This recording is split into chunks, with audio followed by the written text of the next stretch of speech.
fugea din pieptul meu. Eu spuneam da, tu spune nu, și cu ea fugeai și tu.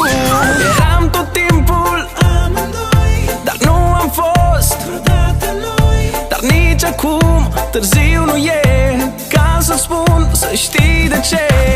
Inima mi-a stat, te-a așteptat. Viața asta este nu știu ce, dar eu vreau să te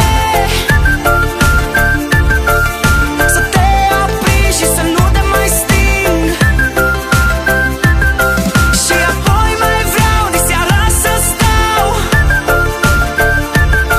să-ți dau un sărut pentru început.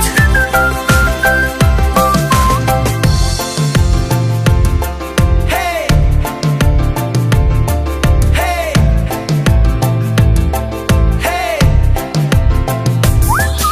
Când eu zâmbeam, tu rășeai. Când eu rășeam, tu zâmbeai. Nu am putut nimic să-ți spun. Uite că am curaj acum. Trebuie să-ți spun orice-ar fi, că eu te plac și vreau să știi. O altă ea ca tine nu-i și mi-aș dori la fel să-mi spui. Inima mi-a stat, te-a așteptat. Viața asta este nu știu ce, dar eu vreau să te aprind și să nu te mai sting. Și apoi mai vreau de seara să stau, să-ți dau un sărut pentru început.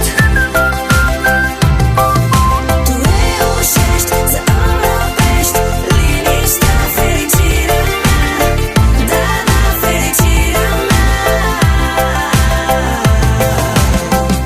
Eu, ea, tot aici, dar n-am lipici. Ea nu mă vrea să țin așa, să mă ajute cineva, oh. Să mă ajute cineva, să mă ajute cineva.